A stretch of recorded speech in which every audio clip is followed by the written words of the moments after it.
우린 지난 시간에 사무엘상 27장과 관련된 29장, 30장까지 전체 3장을 살펴봤습니다.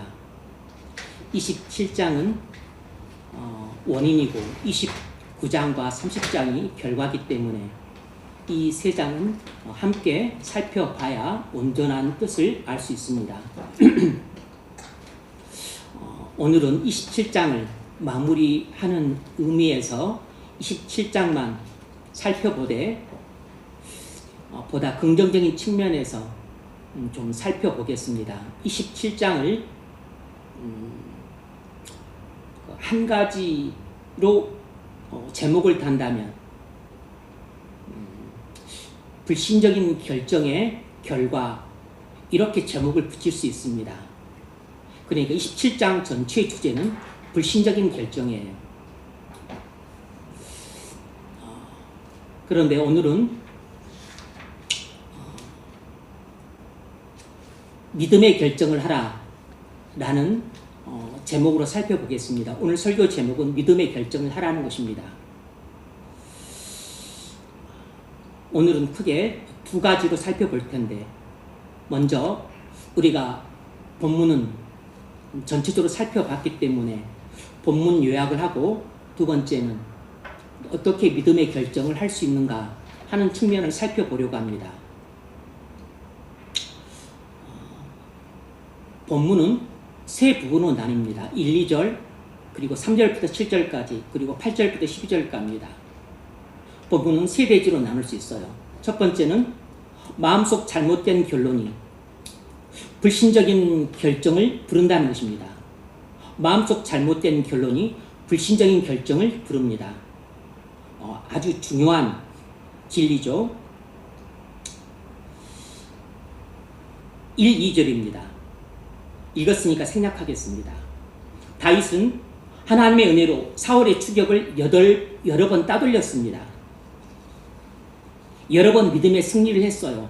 그럼에도 불구하고 다윗은 사울의 추격에 두려움을 느낀 나머지 마음속으로 잘못된 결론을 내렸습니다. 이러다가는 내가 사울 손에 붙잡혀 죽고 말겠다. 그리고서 불신의 결정을 내렸어요. 내가 이스라엘 땅을 떠나 블레셋 땅으로 가야겠다. 이것이 상책이다. 다윗의 마음속 잘못된 결론이 불신적인 결정으로 이끈 것입니다. 불신적인 결정을 하지 않으려면 마음속으로 잘못된 결정을 내리지 않아야 합니다. 마음속으로 잘못된 결정을 내리지 않으려면 어떻게 해야 됩니까? 상황 판단을 올바르게 해야 됩니다. 다윗은 상황 판단을 잘못해서 마음속으로 잘못된 결론을 내렸고, 그 마음속 잘못된 결론이 결국 불신적인 결정으로 이르게 된 것입니다. 다윗은 상황 판단을 잘못했습니다. 다윗은 사울의 위협을 과대평가했어요. 사울이 3,000명의 군사를 이끌고 계속 추격하니까 이스라엘에 있다가는 결국 잡혀 죽겠다, 이렇게 생각했어요. 한편으로 수긍이 되는 측면이 있지만 잘못된 판단이었습니다. 이 상황 판단은 전적으로 하나님을 배제한 판단이었기 때문에 잘못된 판단이었습니다. 창세기 12장을 보면 아브라함이 가나안 땅에 기근이 들자 두려움에 사로잡혀서 마음속으로 잘못된 결론을 내리게 됩니다. 이러다가는 우리 가족들이 다 굶어 죽겠다. 이것이 아브라함이 마음속으로 내린 잘못된 결론이었어요. 그래서 그가 불신의 결정을 내립니다. 하나님이 그에게 약속의 땅으로 주신 가나안 땅을 버리고 애굽으로 이주하기로 결정한 것이에요. 아브라함의 상황 판단이 잘못됐어요. 기근이 들자 굶주림에 대한 두려움에 사로잡혀서 하나님에 대한 신뢰를 잃어버렸습니다. 우리가 두려움에 사로잡히게 되면 하나님에 대한 신뢰를 잃어버리게 됩니다. 굶주림에 대한 두려움, 가난해지게 대한 두려움, 집을 못 살 것에 대한 두려움, 결혼에 대한 두려움, 장래에 대한 두려움이 엄습하면 하나님에 대한 신뢰를 압도해서 그래서 하나님에 대한 신뢰를 잃어버리고 두려움에 사로잡혀 잘못된 상황 판단을 하게 됩니다. 그러면 마음속에 잘못된 결론을 내리게 돼요. 이러다가 내가 죽겠다. 이러다가 내가 망하겠다. 이러다가 내가 거지 되겠다. 이 마음속에 잘못된 결론이 중요합니다. 왜냐하면 이것이 꼭 불신의 결정을 이루기 때문이에요.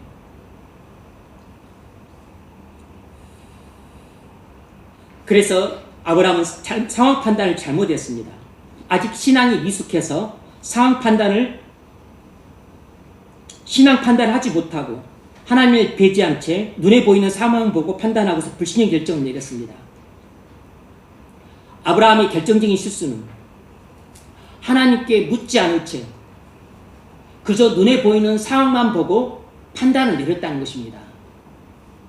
그러니까 아브라함은 가나안 땅을 떠나 애굽으로 이주할 때 그는 하나님께 일체 묻지 않고 그리고 신앙 판단은 전혀 내리지 못한 채 그저 기근이라는 이 상황만 놓고 판단함으로 상황 판단 자체를 잘못했어요.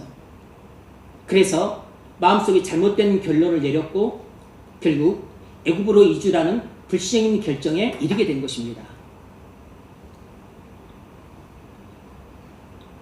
이렇듯이 그저 눈에 보이는 상황만 갖고 내리는 판단은 항상 불신적인 결정으로 끝나기가 쉽습니다. 여러분, 하나님을 배제한 상황 판단은 항상 잘못된 상황 판단입니다. 얼핏 보면 다윗의 상황 판단이 객관적으로 맞는 것처럼 보이는데 사실은 하나님의 인도와 보호의 약속을 빼고 상황 판단을 했기 때문에 잘못된 상황 판단이에요.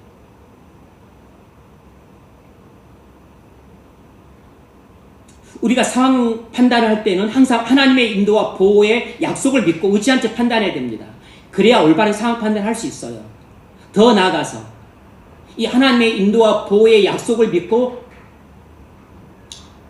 상황을 판단해야 되는 것도 중요하지만 이것보다 더 중요한 것은 우리가 항상 뭔가를 판단할 때는 상황만 놓고 판단해서는 안 되고 이런 상황에서도 하나님께서는 인도해 주시고 보호해 주신다는 약속의 말씀을 믿고 그리고 상황을 판단해야 되는데 이 하나님의 인도와 보호의 약속을 믿고 상황을 판단하는 것보다 더 우선해야 될 것은 우리 상황 판단은 본능적으로 하게 되는데 본능적인 상황 판단이 있더라도 곧바로 우린 하나님 앞에 나가서 하나님께 물어야 됩니다.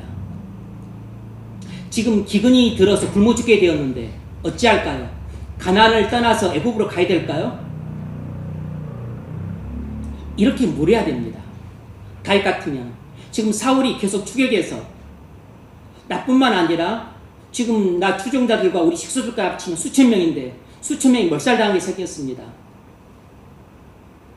사울의 추격을 하더라도 이스라엘 땅에 계속 남아야 될까요?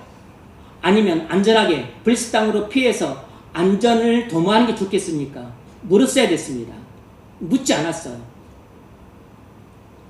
다윗의 결정적인 실수는 사울의 추격이라고 하는 이 두려운 상황에서 하나님의 인도의 약속을 빼먹고 판단했다는 것도 문제였지만 더 큰 문제는 하나님께 묻지 않았다는 것이 문제예요. 아브라함도 마찬가지입니다. 가나안 땅에 기근이 들어서 굶어 죽게 된 상황에서 하나님의 그를 하나님에서 인도할 때 믿음으로 가나안 땅까지 갈 바도 알지 못한 채 왔는데 그 가나안 땅에서 기근이 들었을 때 하나님의 인도와 보호의 약속을 믿고 그리고 상황을 판단했어야 되는데 그러지 못했을 뿐만 아니라 그 중요한 절체절명의 순간에 하나님께 물었어야 됐어요. 그런데 아브라함도 하나님께 묻지 않았습니다. 아브라함의 상황 판단이 틀리게 된 것은 그리고 마음속 결론이 잘못되고 불신 결정이 이르게 된 것은 결국 가장 중요한 것은 하나님께 묻지 않았다는 것이에요. 다윗이 저지른 가장 큰 잘못도 하나님께 묻지 않았다는 것입니다. 그러니까 우리가 마음속에 잘못된 결론을 내리고 불신의 결정을 할 때 우리가 저지른 가장 큰 실수는 하나님께 묻지 않는다는 것이에요. 하나님께 묻지 않은 채 그저 눈에 보이는 상황만 놓고서 이성적이고 감정적으로 판단하고서 그리고서 혼자서 마음속으로 결론을 내릴 것입니다. 이러다가 내가 망하겠다. 이러다가 내가 가난뱅이가 되겠다.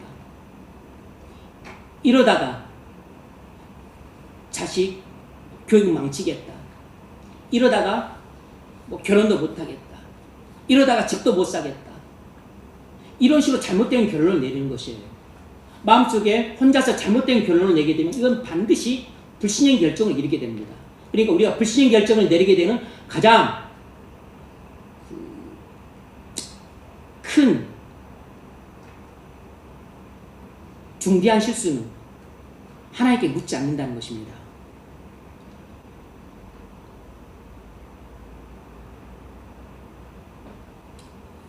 그러므로 우리는 인생의 문제에 있어서 중대한 결정을 할 때는 이성과 감정으로만 상황 판단을 할 것이 아니고 반드시 먼저 하나님께 나아가서 그 상황에 대해서 하나님께 물어야 됩니다. 제가 어떻게 해야 되겠습니까? 제가 이러다가는 직장을 잃을 것 같습니다. 이러다가는 굶어 죽을 것 같습니다.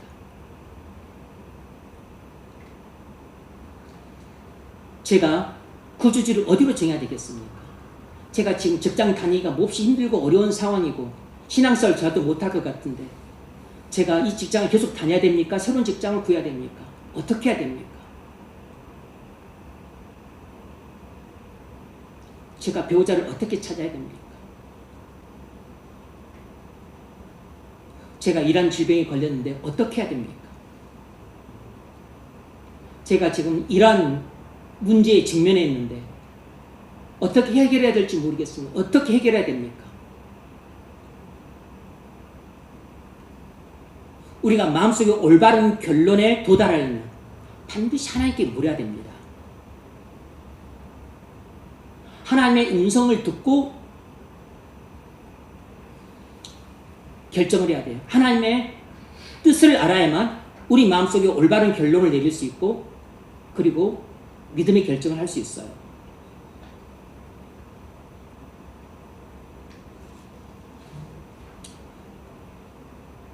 우리가 마음속으로 잘못된 결론을 내리는 것은 하나님을 뵈지 않은 채 눈에 보이는 상황만 갖고 판단하기 때문입니다. 우리가 마음속으로 올바른 결론을 내리려면 반드시 하나님의 인도와 보호의 약속을 믿고서 상황을 판단해야 되고 더 나아가서 이보다 중요한 것은 모든 상황을 하나님 앞에 내려놓고서 지금 제가 이런 상황 가운데 있는데 하나님 어떻게 해야 됩니까? 하나님의 뜻을 말씀해 주옵소서. 하나님 제게 말씀해 주옵소서. 어떻게 해야 될지 인도해 주옵소서. 라고 하나님의 뜻을 물어야 됩니다. 하나님의 인도를 구해야 돼요. 그래서 반드시 하나님의 음성을 듣고서 그리고서 결정을 해야 됩니다. 이것이 우리 마음속에 올바른 결론에 도달할 수 있는 가장 확실한 방법이고 이것이 바로 믿음의 결정을 내릴 수 있는 길입니다. 두 번째로 불신의 결정은 세상의 현실과 타협하게 된다는 것입니다. 이것이 3절로 7절까지 본문을 관통하는 진리예요. 불신적인 결정은 세상의 현실과 타협하게 된다는 것이에요.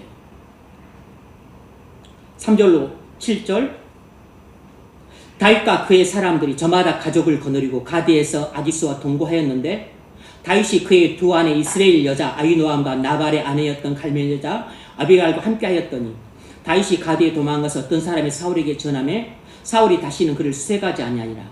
다윗이 아기스에게 이르되 바라건대 내가 당신께 은혜를 입었다면 지방 성읍 가운데 한 곳을 내게 주어 내가 살게 하소서.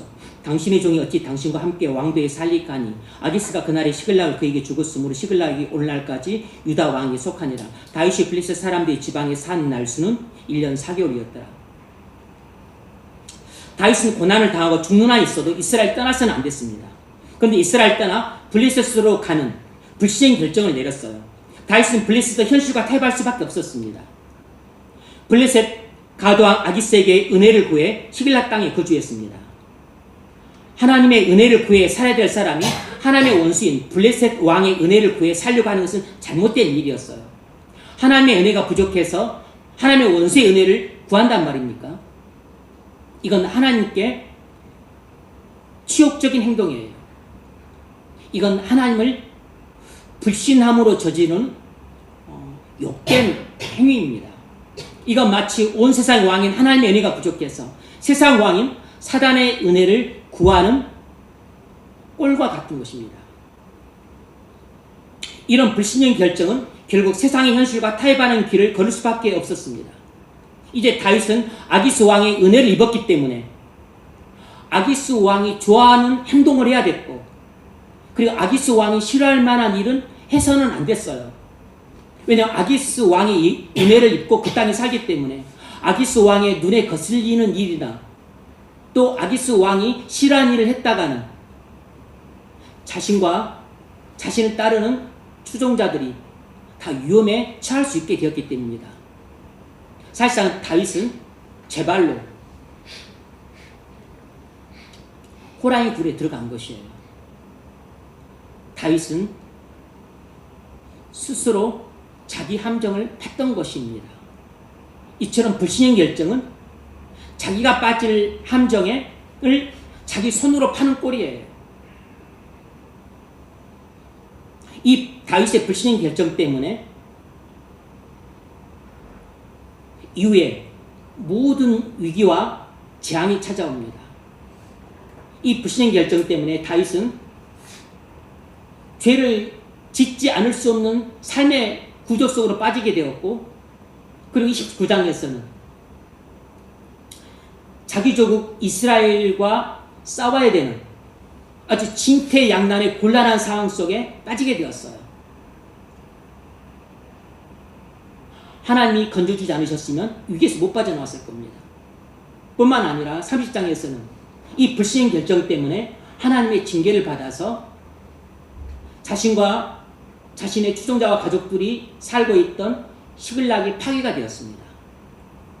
그래서 모든 식솔들이 다 끌려갔어요. 아말렉에게. 그래서 다윗이 부하들의 손에 돌에 맞아 죽을 뻔했습니다. 지도력도 상실했어요. 다윗 인생의 최대 위기에 봉착했던 겁니다. 다윗의 한순간에 잘못된 결정이 다윗의 인생에 돌이킬 수 없는 최대의 위기를 몰고 온 것이에요.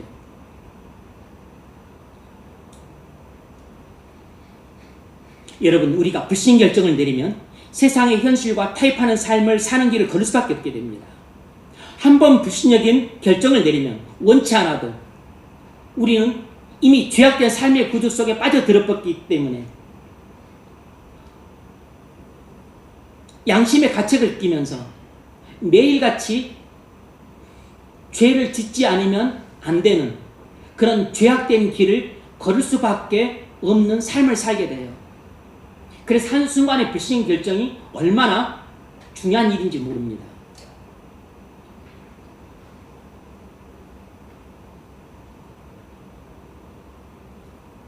롯이 그랬어요. 롯이 창세기 13장에 나오죠. 가나안 땅에서 아브라함 목자와 롯의 목자가 목초지 갖고 서로 싸우다가 분가하기로 결정을 했습니다. 롯은 그때 상황 판단만 했습니다. 눈에 보이는 물이 가득한 요단 들판이 목초지에 적합하다고 판단하고서 그리로 가겠다고 결정했어요. 롯은 하나님께 묻지 않는 결정적인 실책을 범합니다. 이 한순간에 하나님께 묻지 않고 내리는 결정적인 실책이 지금 당장에는 물이 가득한 요단 들판에서 목축업을 하기에 좋아서 부자가 되는, 거부가 되는 그 당장의 큰 이익을 얻었지만 이 잘못된 상황 판단이 롯의 마음속에 잘못된 결론을 내리게 만듭니다. 그래서 끝내 불신의 결정을 내리게 돼요. 그 약속의 땅 가나안을 떠나서는 안 됐습니다. 근데 그는 가나안 땅을 떠나서 물이 가득한 요단 들판으로 갔어요. 그리고 한술 더 떠서 문명화된 도시인 소돔 땅으로 가는 불신적인 결정을 내리게 되는데, 이것들이 전부 하나님께 묻지 않은 채 눈에 보이는 상황만 갖고 판단을 하다가 결국 마음의 잘못된 결론을 내리고, 그리고 결국 불신적인 결정을 내리게 된 것인데, 요단 들판으로 가기로 결정할 때도 그렇게 불신의 결정을 내렸고, 소돔으로 이주할 때도 이렇게 불신의 결정을 내렸던 것이에요. 그래서 결국 롯은 이렇게 불신의 결정을 내리고서 소돔 땅에 가서 소돔과 이라는 세상과 현실에 타협하는 삶을 살 수밖에 없었습니다. 그곳에는 믿음의 사람이 없었기 때문에 믿지 않는 불신 사위를 얻어야만 했고, 그리고 그 음란하고 타락하고 방탕한 문화에 동화돼서 살 수밖에 없었어요. 그래서 늘 양심의 가책을 느끼고 마음의 괴로움을 느끼면서 살았습니다. 그리고 본인도 원치 않아도 죄를 지을 수밖에 없는 삶의 구조 속으로 빠져들었어요.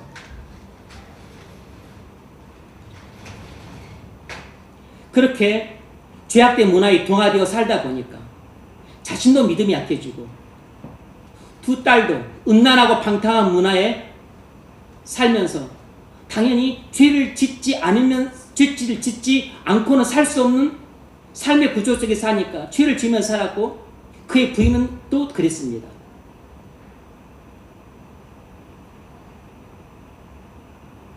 소돔성 멸망이라는 위기가 찾아왔죠. 하나님의 심판이 찾아왔습니다. 하나님이 개입하셔서 롯의 가족은 아브라함 기도를 들어서 인도해 주셨어요. 그럼에도 불구하고 그 롯의 아내는 소돔성의 안락한 삶과 안정된 삶을 잊지 못하고 뒤돌아봤다가 소금기둥이 되었습니다.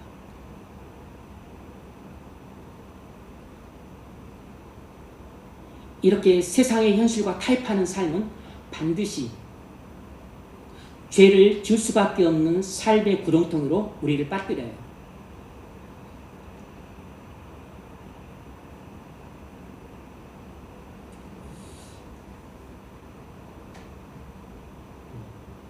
세 번째 대지가 바로 그것입니다. 세상과 현실적인 타협은 우리를 죄를 지을 수밖에 없는 삶의 구조 속으로 빠뜨린다는 것입니다. 세상의 현실과 타협하는 삶은 우리를 죄를 짓지 않을 수 없는 삶의 구조 속으로 빠뜨린다는 것이에요. 이것이 8절로 12절을 관통하는 진리입니다. 다윗과 그의 사람들이 올라가서 그술 사람과 기르스 사람과 아말렉 사람을 침노하였으니 그들은 애초부터 술과 애굽 땅으로 지나가는 지방의 주민이라. 다윗이 그 땅을 쳐서 남녀를 살려두지 않냐고 양과 소와 나귀와 낙타와 의복을 빼앗아 가지고 돌아와 아기스에게 이르매 아기스가 이르되 너희가 오늘은 누구를 침노하였느냐 하니 다윗이 이르되 유다 네겝과 여라무엘 사람의 네겝과 겐 사람의 네겝이니이다 하였더라. 11절 다윗이 그 남녀를 살려서 가드로 데려가지 아니한 것은 그의 생각이 그들이 우리에게 대하여 이르기를 다윗이 행한 일이 이러하니라 하여 블레셋 사람들이 지방에 거주하는 동안에 이가 행하는 습관이 있었다 할까 두려워함이었더라. 아기스가 다윗을 믿고 말하기를 다윗이 자기 백성 이스라엘에게 심히 미움을 받게 되었으니 그는 영원히 네 부하가 되리라고 생각하니라.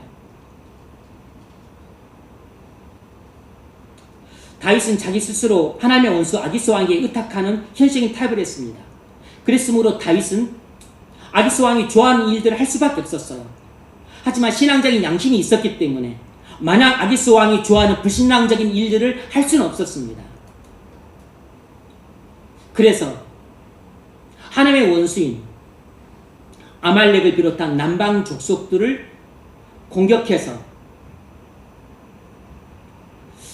그들의 재물을 빼앗고 그리고 그들을 공격하고서는 아기스 왕에게는 유다를 공격했다고 거짓말로 보고하고서 속였습니다. 그리고 자신의 거짓말과 그 기만에 대한 증거를 말살하기 위해서 자기가 공격했던 구스나 기르가스 이 남방 족속들을 다 죽이는 학살을 감행해야 됐어요. 그러니까 다윗이 이스라엘 떠나서 안전하게 블레셋이라고 하는 곳에 가서 현실적인 타협을 하기로 마음 먹는 순간에 그 현실적인 타협은 겉보기에는 안전하고 안정된 삶처럼 보였지만 거짓말이나 기만이나 학살과 같은 이런 생각지도 못한 끔찍한 죄를 저지를 수밖에 없는 삶의 구조 속으로 빠지고 만 것입니다.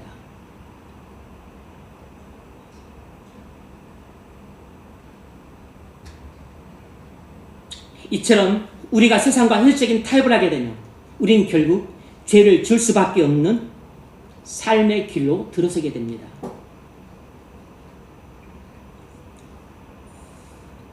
바로 롯이 그랬던 것이에요. 뭘 할 수 있습니까? 우리 27장에서 이걸 할 수 있습니다.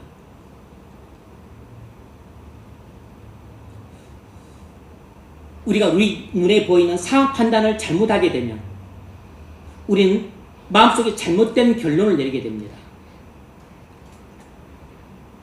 그러게 되면 우리는 불신적인 결정을 내리게 돼요. 이 불신의 결정은 우리를 세상의 현실과 타협하게 만듭니다. 이 세상의 현실과 타협하게 되면 우리는 반드시 타협한 세상에서 죄를 지을 수밖에 없게 돼요. 이것이 27장 이야기고 이 결과가 29장 3장에 나오는데 이런 불신적인 결정의 결과로 우리는 반드시 인생에서 다윗처럼 우리가 자초한 위기를 맞닥뜨리게 됩니다. 이 위기는 우리의 불신적인 결정이 자초한 위기예요. 불신의 결정은 반드시 위기를 자초합니다. 뿐만 아니라 우리 불신의 결정에 대해서 반드시 하나님의 징계가 따릅니다. 이로 인해서 우리 인생에는 최대 위기를 겪게 돼요. 이것이 27, 29, 30장이 보여주는 다윗의 불신적인 결정의 경과와 그리고 결과예요.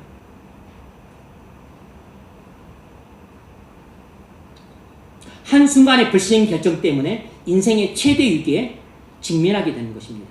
그러므로 우리는 어찌하든지 간에 매사 불신 결정을 하지 않아야 됩니다. 무엇보다 인생의 향방을 가름할 중대사에 있어서는 더더욱 불신적인 결정을 해서는 안 됩니다.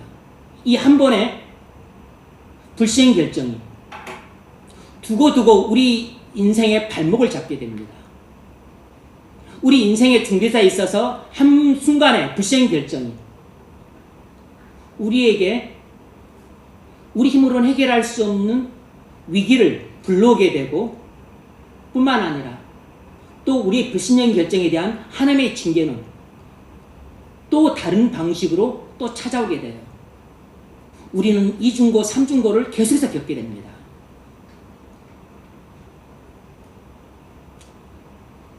그렇다면 오늘 우리가 두 번째 살펴볼 건 이것입니다.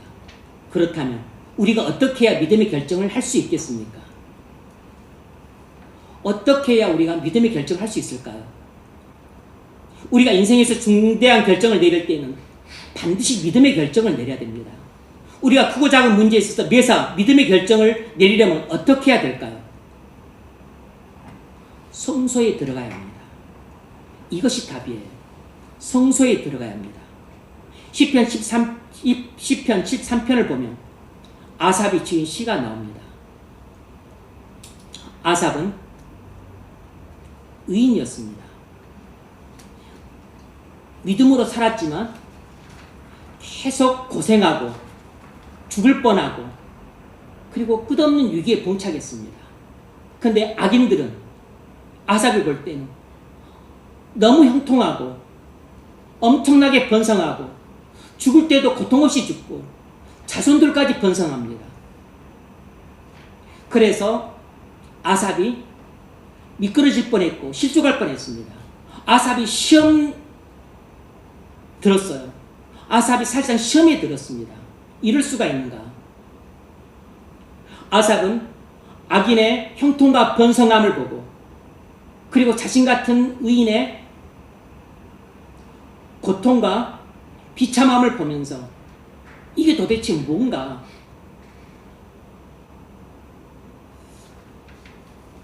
삶의 회의를 느끼고 그리고 하나님의 공정성에 대해서 의구심이 들었습니다. 그래서 거의 마음속으로 잘못된 결론에 이를 뻔했어요. 그 순간에 아삽이 성소에 들어가서야 진리를 깨닫게 됩니다.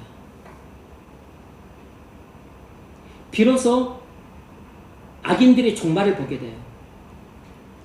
저렇게 형통하고 번성했던 악인들이 한순간에 멸망하는구나. 하나님이 그들을 있었던 자리까지도 흔적없이 다 지워버리시는구나.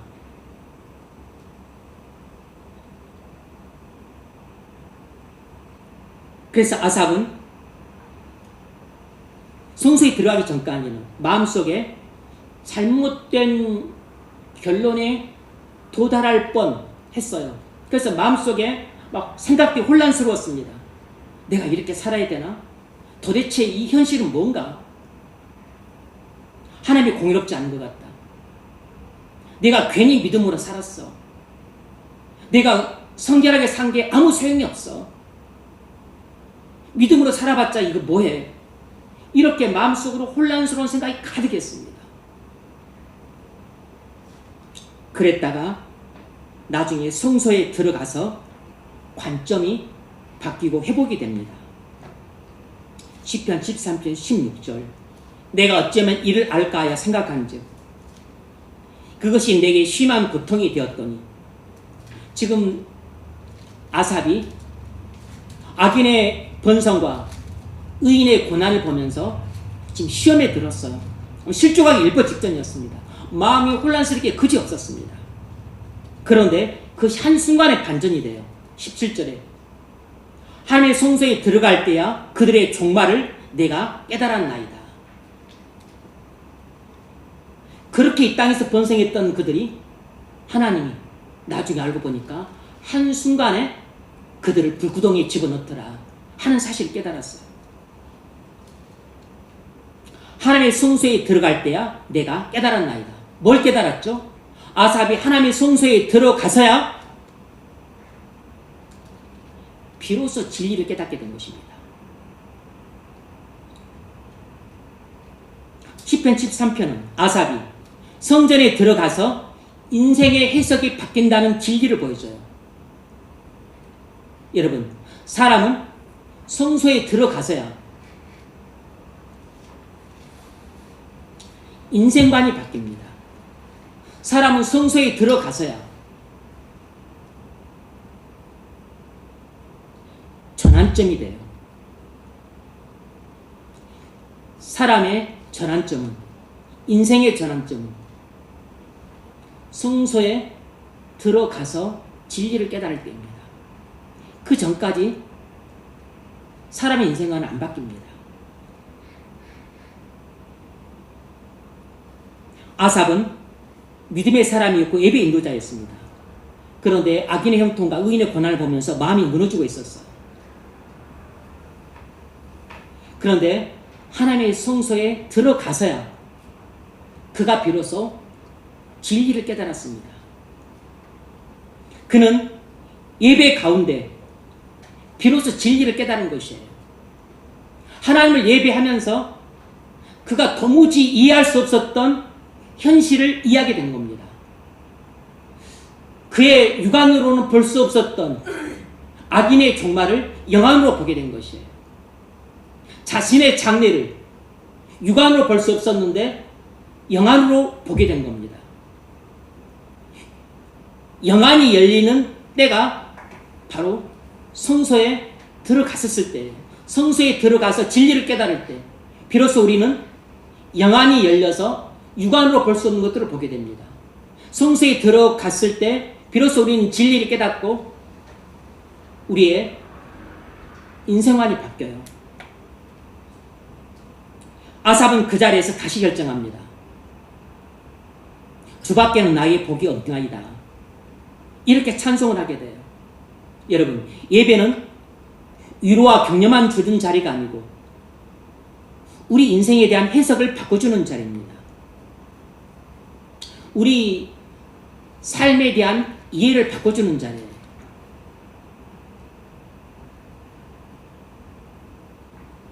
아삽이 성소에 들어갔을 때 관점이 변한 것처럼 우리도 성소에 들어갈 때 관점이 변합니다. 하나님의 성소에 들어갈 때야 내가 깨달았나이다. 우리가 인생의 향발 가름할 중대한 결정을 할 때 마음속 잘못된 결론을 내려서 불시행 결정을 하지 않으려면 인생의 중대한 문제를 결정할 때 먼저 성소에 들어가야 합니다. 여러분이 매일같이 삶에서 크고 작은 결정을 내릴 때 마음속 올바른 결정을 내려서 믿음의 결정을 하려면 항상 먼저 여러분이 성소에 들어가야 됩니다. 그리고서 성소에서 진리를 깨달아야 돼요. 성소가 무엇입니까? 여러분 꼭 기억하십시오. 구약의 성소라는 말은 두 가지 의미를 상징합니다. 첫 번째는 주님의 몸된 교회, 예배당 말고 주님의 몸된 교회, 교회를 상징하고 또 한 가지 의미는 하나님의 임재를 상징합니다. 임재. 이거 꼭 기억을 하고 계셔야 돼요. 그래야만 구약 성경을 읽을 때 여러분이 올바르게 신학적인 의미로 이해할 수 있습니다. 성소는 교회와 하나님의 임재를 상징해요. 우리가 혼자 고립된 해석을 하게 되면 반드시 오류를 낳습니다. 여러분이 인생에 있어서 중대한 문제를 결정할 때나 매일 삶에서 부딪히는 크고 작은 문제들을 결정할 때 여러분이 상황만 보고서 이성적으로 생각하고 합리적으로 판단하기 쉬운데 이렇게 혼자서 고립된 결정을 하게 되면 이렇게 혼자서 내리는 고립된 결정은 대부분 잘못된 상황 판단이 돼요. 그래서 여러분 마음속에 잘못된 결론을 유도합니다. 그러면 불시적인 결정을 내릴 수밖에 없게 돼요. 그러므로 여러분이 믿음의 결정을 하고자 한다면 인생의 중대한 문제는 말할 것도 없고 매일 여러분 삶에서 내려야 될 크고 작은 문제들도 혼자서 독단적인 결정을 내리지 마십시오. 혼자서 내리는 고립된 해석과 고립된 결정은 거의 대부분 잘못된 상황 판단이 되기 쉽습니다. 그래서 마음속에 잘못된 결론으로 끝나고 그래서 불신형의 결정을 내리게끔 만들어요. 성소가 관점을 전환시켜줍니다. 교회가 여러분이 안고 있는 문제에 대한 관점을 바꿔줘요. 하나님의 임재가 여러분이 결정을 내려야 될 문제에 대한 해석을 바꿔줍니다. 교회의 예배와 골방에서의 말씀과 기도가 우리 마음속으로 냈던 잘못된 결론을 바로잡아주는 역할을 합니다. 여러분, 믿음의 결정이란 무엇이겠습니까? 믿음의 결정이란 현실보다 말씀을 신뢰하여 결정하는 것입니다. 이것이 믿음의 결정이에요. 눈에 보이는 현실보다 눈에 안 보이는 하나님의 말씀을 신뢰해서 결정하는 것이 믿음의 결정이에요. 우리가 믿음의 결정을 한다는 것은 지금 눈에 보이는 현재 상황과 앞으로 예상되는 미래 상황보다도 눈에 보이지 않는 하나님의 말씀을 꽉 붙잡고 결정하는 것을 말합니다. 이것이 믿음의 결정이에요. 여러분은 인생의 중대한 문제를 결정할 때 어떻게 결정을 하시나요? 여러분 매일같이 삶에서 크고 작은 문제들을 결정할 텐데 여러분은 어떻게 결정을 내리십니까? 지금 당장 눈에 보이는 상황과 미래에 예측되는 상황을 예상하고서 그리고서 이성적으로 생각하고 합리적으로 판단하십니까?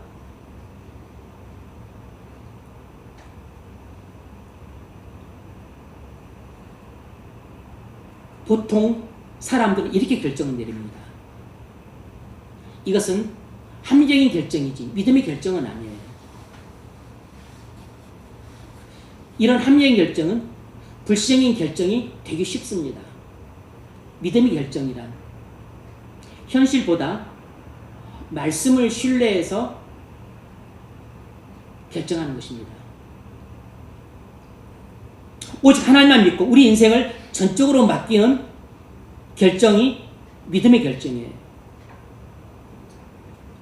우리가 인생의 중대사를 이렇게 믿음의 결정을 하려면 어떻게 해야 될까요? 매일 삶의 크고 작은 문제에 있어서 믿음의 결정을 하려면 어떻게 해야 될까요? 두 가지를 해야 됩니다. 성소에 들어가야 돼요. 성소에 들어간다는 말을 두 가지로 해석할 수 있습니다. 첫 번째는 교회로 모여 예배해야 됩니다. 이것이 성소에 들어간다는 첫 번째 의미예요. 아삽은 성소에 들어가서 진리를 깨달았습니다. 다시 말해서 아삽은 예배할 때 진리를 깨달았어요. 그러면 우리도 교회로 모여 예배할 때 하나님의 진리를 깨닫게 됩니다.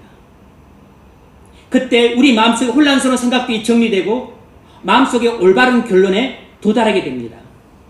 눈에 보이는 현재 상황과 앞으로 예상되는 미래 상황을 갖고 판단하려다가 마침내 하나님의 음성을 듣고 하나님의 뜻을 깨닫게 됩니다.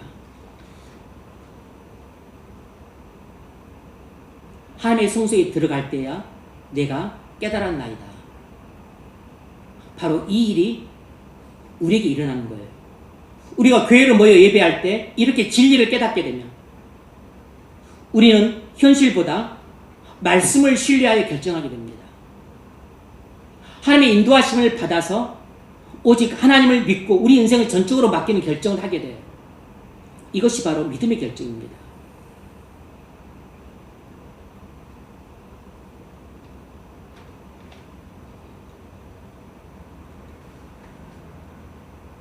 여러분이 이러저러한 삶의 문제로 고민할 때 교회로 모여 말씀을 들을 때 진리를 깨닫게 되면 안개처럼 뿌였던 여러분의 혼란스러운 생각들이 거치고 하나님의 뜻이 선명하게 드러날 겁니다.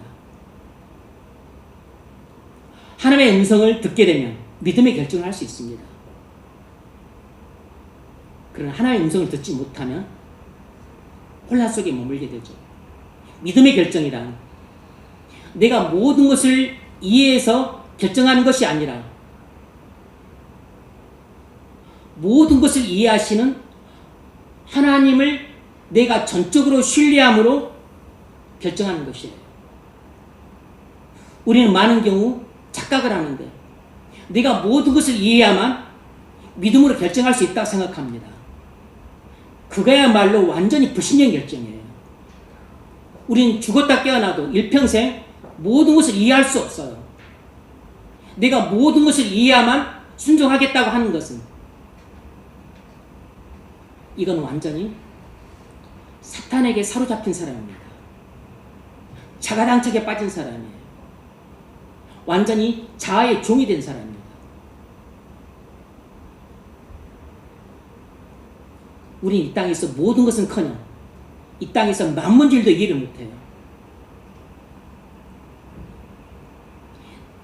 내가 이 땅에서 만문일도 이해를 못해도 안심하고 살 수 있는 것은 모든 것을 이해하고 계시는 하나님을 인도를 받을 수 있고 보호를 받을 수 있고 공급을 받을 수 있기 때문에 나를 최선의 길로 인도하시고 최선의 보호를 해주시고 최선의 공급을 해주시는 그 하나님만 전적으로 믿고 의지한다면 우리는 이 땅을 안심하고 살 수 있는 겁니다.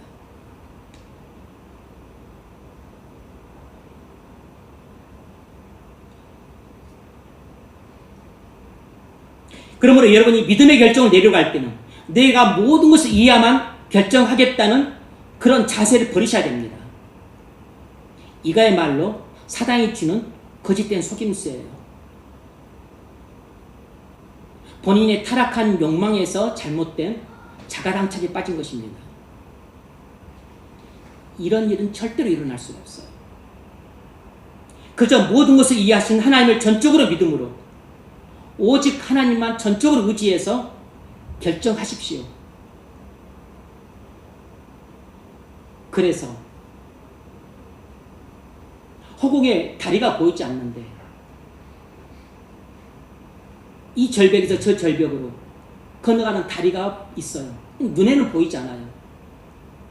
그게 하나님의 인도하심입니다.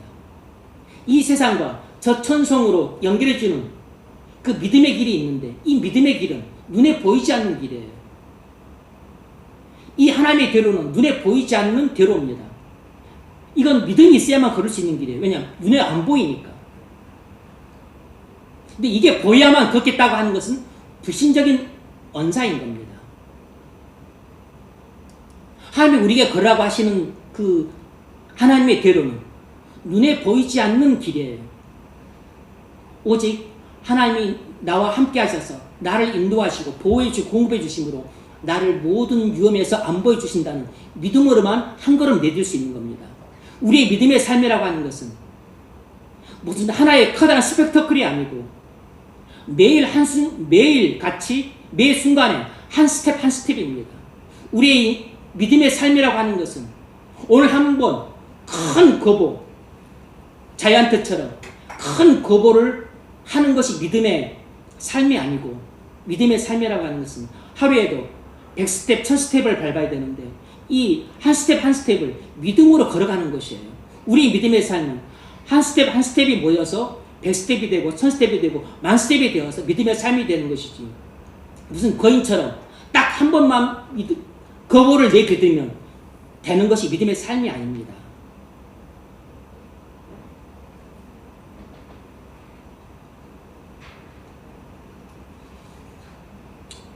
그러므로 교회로 모여 예배한 일을 소중히 여기십시오.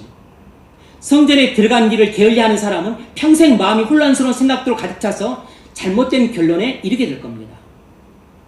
그러면 불신령 결정을 내리는 우를 범하게 되겠죠. 예배하는 일을 게을리하는 사람은 혼자서 의심과 싸우지만 의심을 떨쳐내지 못합니다. 혼자서 불신과 싸우지만 결국 불신의 무릎을 꿇게 돼요. 그래서 예배를 게을리하는 사람은 마음속으로 잘못되는 결론을 내려서 불신령 결정을 하기 쉽습니다. 그래서 혼자서 낙심하고 절망에 빠져요. 여러분이 인생의 향방을 가름할 중대한 문제를 결정하는데 혼자서 주어진 모든 상황을 혼자서 해석을 해요. 이 망할 길로 가고 있는 겁니다. 그래서 혼자서 마음속에 결론을 내립니다. 이게 망하기 일보 직전이에요. 그리고 혼자서 불신령 결정을 내립니다. 망하는 길에 딱 들어서 버린 것이에요. 한번 여러분 인생의 향방을 가름할 중대한 문제를 여러분이 그딴 식으로 불신령 결정을 내리게 되면 그때부터는 수습이 불가능해요. 그때부터는 이제 여러분은 이 세상에 주어진 현실과 타협하는 삶을 살 수밖에 없고 타협하는 삶을 살다 보면 죄를 지을 수밖에 없고 죄를 짓다 보면 본인의 불신 결정으로 인해서 스스로 위기를 자초하게 되고 그리고 하나님의 징계를 두들겨 맞게 되는 겁니다.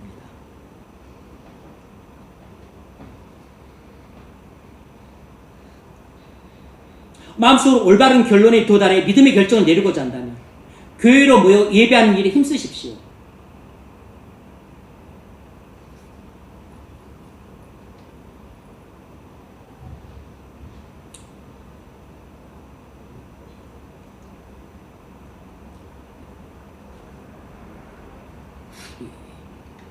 어떤 자매가 신방할 때 연말 연초에 남편과 함께 해외여행을 간다는 이야기를 들었습니다.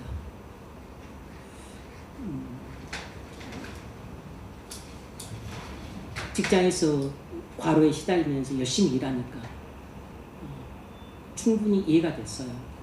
그리고 열심히 일한 사람 충분히 쉴만한 자격이 있다 생각이 들어요. 또 아직 신혼이고 하니까 또 얼마나 그런 시간 갖고 싶겠어요. 1년을 살지만 그럴 기회가 별로 없으니까.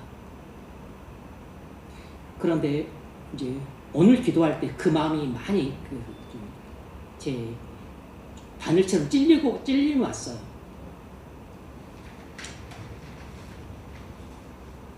왜 하필 시기를 그때 잡았을까? 차라리 그냥 올해 안쪽으로 잡든지 아니면 내년으로 잡든지 하지 왜 연말 연초와 겹치는 그때 잡았을까? 한 해를 은혜 가운데 마무리하고 한 해를 은혜 가운데 시작을 해야 되는데 연말 연초 그때를 잡아놓으니까 한 해를 은혜 가운데 마무리하고 한 해를 은혜 가운데 시작할 기회를 놓치잖아요. 여행 간다는 사실보다도 시기가 되게 아쉽게 생각이 되었습니다.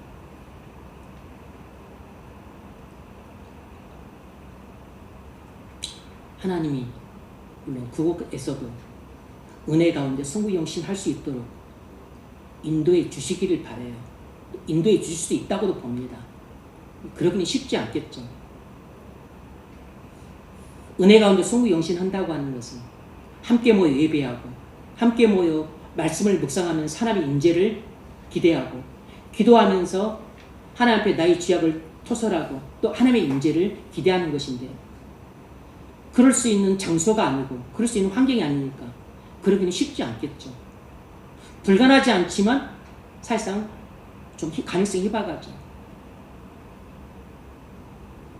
그래서 그것이 좀 마음에 많이 안타깝게 다가왔습니다.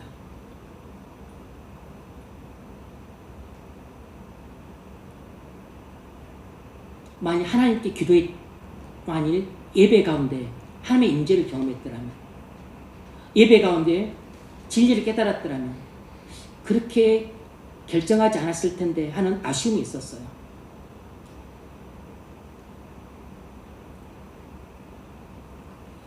뭐 그래도 어쨌든 은혜로운 그런 또 휴식의 시간이 되기를 바랍니다.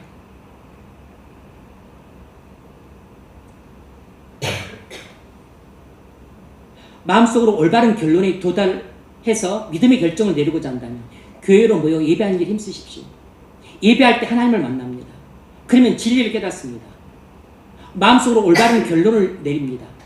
여러분 인생에 크고 작은 문제에 있어서 올바른 결론을 내릴 수 있습니다. 예배 때 하나님의 인재를 경험하는 것은 대단히 중요해요. 그러면 듣는 하나님의 말씀이 내게 생생하게 하나님 말씀으로 다가오게 되고 그리고 내게 진리로 가슴에 꽉꽉 박힙니다. 그때마다 내 영혼을 소성시키고 내게 직면한 문제를 결정할 때 그것이 이정표가 돼요.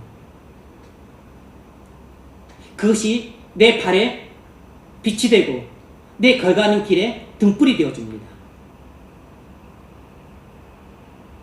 예배 때 하나님의 임재를 맛보십시오. 하나님의 임재를 느끼며 설교를 들을 때 하나님의 음성이 들립니다. 그러면 인생의 중대사를 믿음의 결정을 내릴 수 있어요.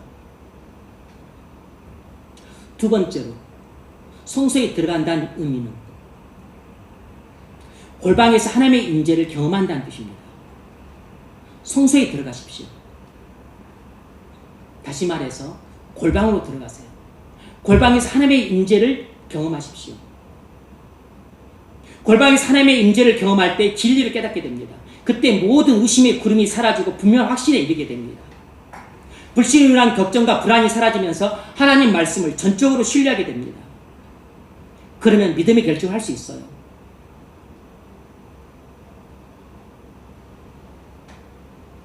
말씀을 묵상할 때 하나님의 임재를 경험하면 진리를 깨닫습니다.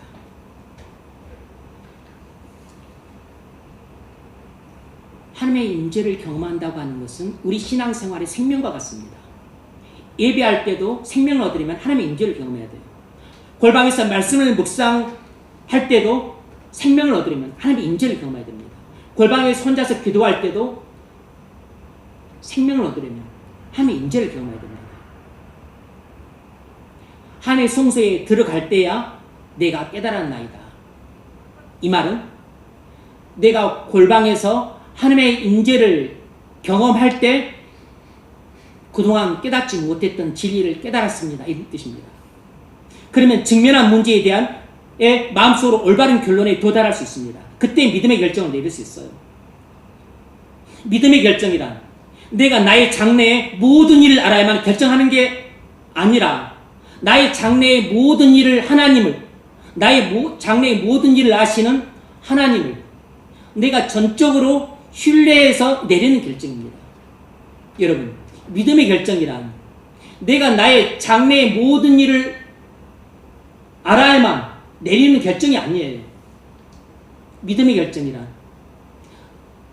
나는 나의 장래의 일을 하나도 모르지만, 나는 내일 일도 모르지만 나의 장래의 모든 일을 아시는 하나님을 내가 전적으로 믿고 내가 전적으로 의탁함으로 내리는 결정이 믿음의 결정이에요. 믿음이 없이 이런 결정을 내릴 수 있겠습니까?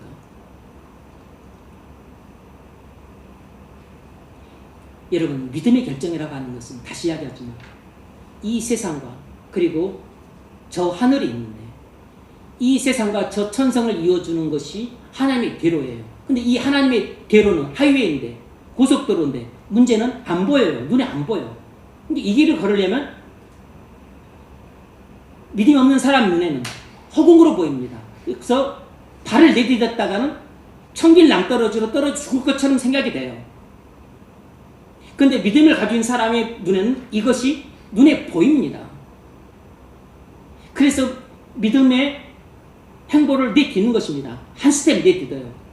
한 스텝 내딛고 나서는 딱 자기 발에 단단하게 받쳐주는 게 있다는 것이 느껴지니까 그 다음 두 번째 스텝, 세 번째 스텝 내리는 것은 훨씬 쉬운 것입니다.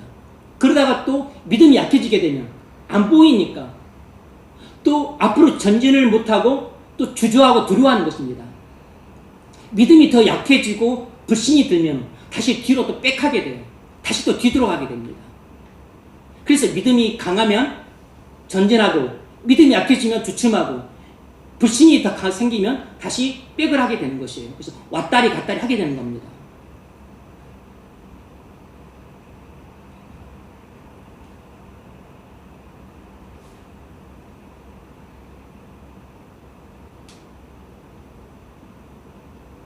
나는 나의 장래의 모든 일을 알 수 없습니다.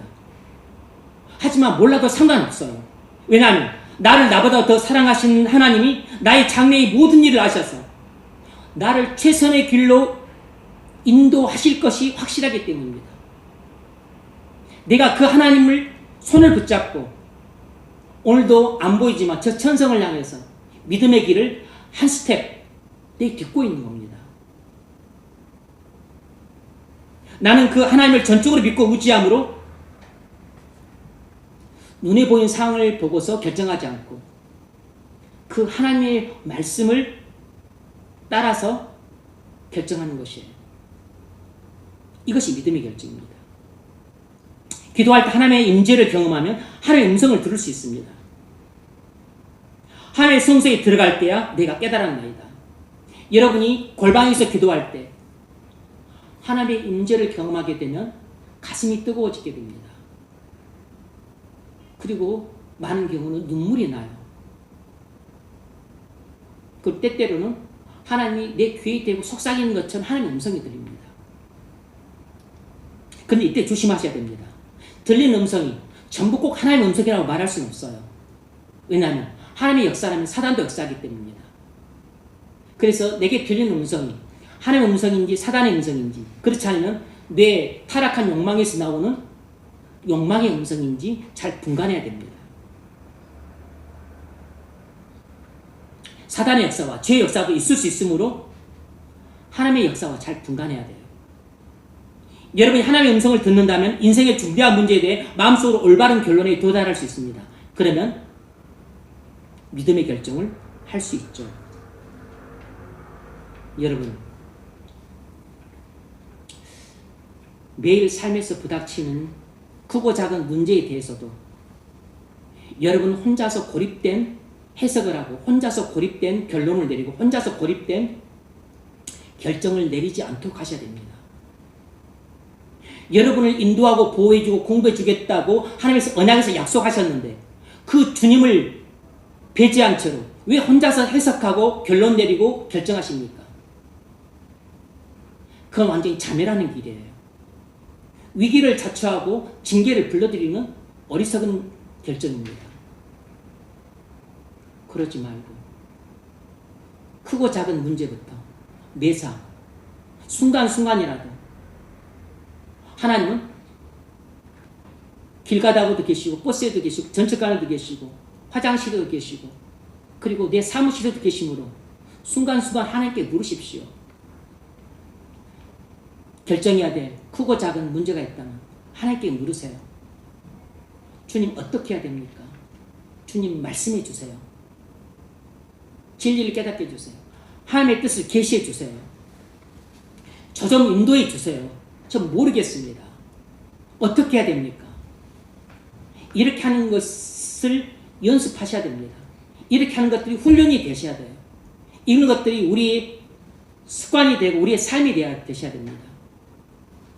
그래야 이것이 언제 특별히 빛을 발하냐면 여러분 인생의 향방을 가름할 중대한 문제를 결정할 때 이것이 습관처럼 그렇게 진행이 되는 겁니다. 많은 사람들이 자신의 인생의 향방을 가름할 중대한 문제를 결정할 때 거주지나 직장이나 결혼이나 아니면 또 집을 사고 파는 문제나 자녀 교육이나 아니면 또 질병을 치료하는 문제나 많은 중대한 문제를 결정할 때 의외로 믿음이 좋다고 생각하는 사람들조차도 실책을 범합니다.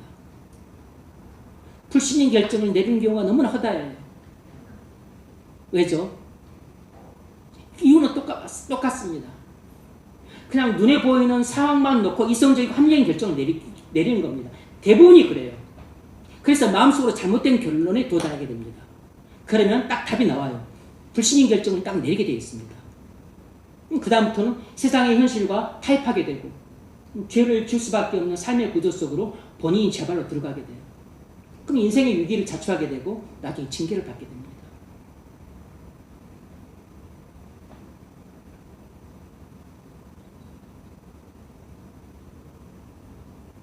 혼자 고립된 상황 해소를 하지 마세요. 혼자 고립된 마음속의 결론을 내리지 마세요. 혼자 고립된 채로 인생의 준비사에 결정을 내리지 마세요. 비교적 크고 중요한 문제에서 결정을 내리지 마세요. 위험합니다. 반드시 성소에 들어가서 결정을 내리십시오. 반드시 성소에 들어가서 결정을 내리셔야 됩니다. 예배 때 하나님의 임재를 경험하고서 하나님의 뜻을 깨닫고서 결정을 내리십시오. 말씀을 듣고서 그리고서 하나님의 음성이라고 들릴 때 이 말씀을 기준으로 결정을 내리세요. 오늘 내가 문제를 안고 나왔고 내 인생의 중대한 문제에 대한 해답을 얻고자 나왔을 때 하나님께서 말씀해 주실 때가 있습니다. 그것이 여러분이 걸어야 될 믿음의 길이에요. 그게 여러분의 문제에 대한 하나님의 인도하심입니다. 그 하나님의 인도하심을 따라서 순종을 하셔야 됩니다. 여러분이 여러분의 장래 일을 다 알아야만 믿음의 결정을 할 수 있는 게 아니에요. 그래서 믿음의 결정이 아닙니다. 그거야말로 완전히 이성적인 결정이에요. 여러분이 현재 상황을 모두 이해해야만 결정할 수 있는 게 아닙니다. 그야말로 전부 이성적인 결정이에요. 이성적인 결정, 합리적인 결정은 믿음의 결정이 아닙니다. 여러분이 성소에 들어가서 진리를 깨닫고 내리는 결정이 믿음의 결정이에요. 예배 때 하나님의 뜻을 깨닫고 내리는 결정이 믿음의 결정입니다. 여러분이 골방에서 말씀을 묵상하고서 하나님의 뜻을 깨닫고 내리는 결정이 믿음의 결정입니다. 여러분이 골방에서 기도하고서 하나님의 음성을 듣고 그리고서 여러분의 마음속 결론을 바꾸고 그리고 내리는 결정이 믿음의 결정이에요. 교회 예배와 골방에서의 말씀과 기도는 우리 마음속으로 내었던 잘못된 결론을 바로잡는 역할을 합니다. 하나님을 직접 만날 때 진리를 깨닫습니다. 하나님의 음성을 들을 때 확실히 하나님의 인도를 받을 수 있어요. 그래서 우리가 하나님을 직접 만날 때 마음속으로 올바른 결론에 도달해서 믿음의 결정을 내리게 됩니다. 어떻게 하나님을 직접 만납니까? 성소에서입니다. 교회로 모여 예배할 때 하나님을 만납니다. 골방에서 말씀 묵상할 때 하나님을 만나요. 골방에서 기도할 때 하나님을 만납니다.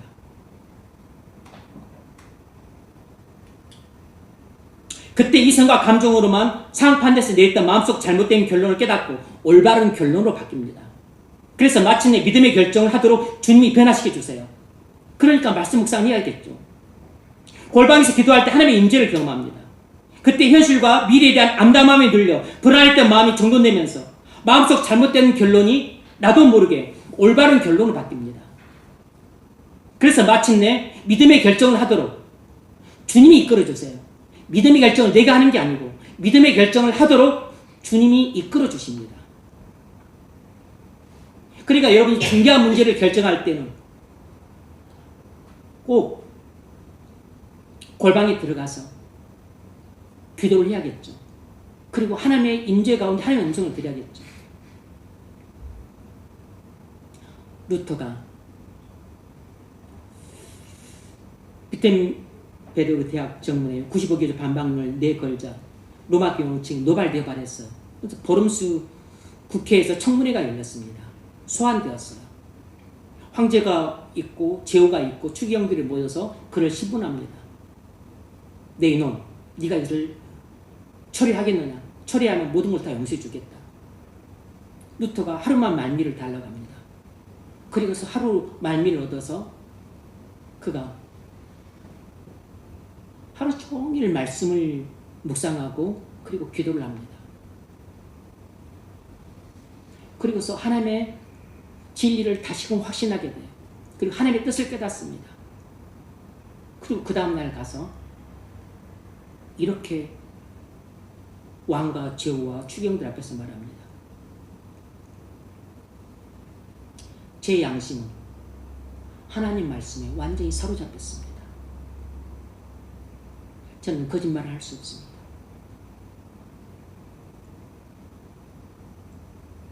제가 말한 것들은 모두 진실입니다. 저는 제가 말했던 걸 처리할 수 없습니다.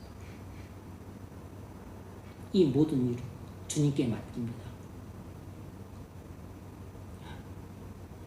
이건 아예 목숨을 내놓은 결정입니다. 루터가 생사가 걸려있는 그 순간에 믿음의 결정을 할 수 있었던 것은 골방에서 그가 기도 가운데 하나님을 만났기 때문에 그 이전에도 그가 비텐베르그 탑 방에서 홀로 말씀을 묵상할 때 하나님을 만났기 때문입니다.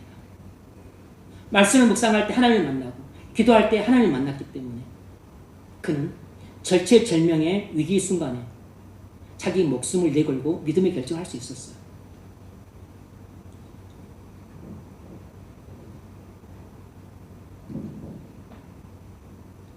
여러분, 과거에 우리가 불신의 결정을 내려서 현재 세상과 현실적으로 타협하는 삶을 살고 있다면, 그래서 죄를 짓지 않을 수 없는 삶의 구조 속에 빠져서 지금도 신음하고 고통당하고 있다면 지금 우리가 뭘 해야 될까요?